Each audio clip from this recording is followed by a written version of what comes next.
రాయలసీమ ఆడపిల్లవయ్యుండి రాగి సంకటి ఇంకా నేర్చుకోలేదు ఎందుకు అని మా అమ్మ ఎన్నిసార్లు తిట్టిందో నాకే తెలుసు. ఈ మధ్య బాగా ప్రాక్టీస్ చేసి రాగి సంకటి చాలా పర్ఫెక్ట్గా నేర్చుకున్నాను.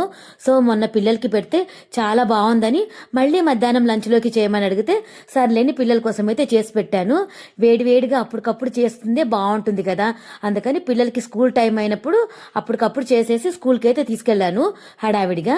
ఇంకా పిల్లలైతే కూర్చున్నారు లంచ్కి. క్రిస్మస్ సెలబ్రేషన్ స్టార్ట్ అవుతున్నట్టున్నాయి స్కూల్లో. సో హడావిడి ఉంది. ఇంకా పిల్లలకైతే చాలా చక్కగా అయితే నేను తినిపించాను. వాళ్ళు తింటే చేతులు కాలుతాయేమోనని నేనే జాగ్రత్తగా వాళ్ళకు నచ్చింది పెట్టేసి వాళ్ళ కడుపు నిండా పెట్టేశాను. తినిపిస్తుంటేనే అనింది దగ్గుగా ఉంది టాబ్లెట్లు తెచ్చివా అంటే సర్లేని అప్పటికప్పుడు మళ్ళీ బండేసుకొని మెడికల్ షాప్కి వెళ్ళి మందులు అయితే తీసుకొని వచ్చాను. దగ్గరుండి పాపకు మందులు అవి వేసేసి ఇంకా ఇంటికైతే బయలుదేరిపోయాను. సో ఇదేనండి వీడియో నచ్చిందా? నచ్చితే లైక్ చేయండి. Thank you so much.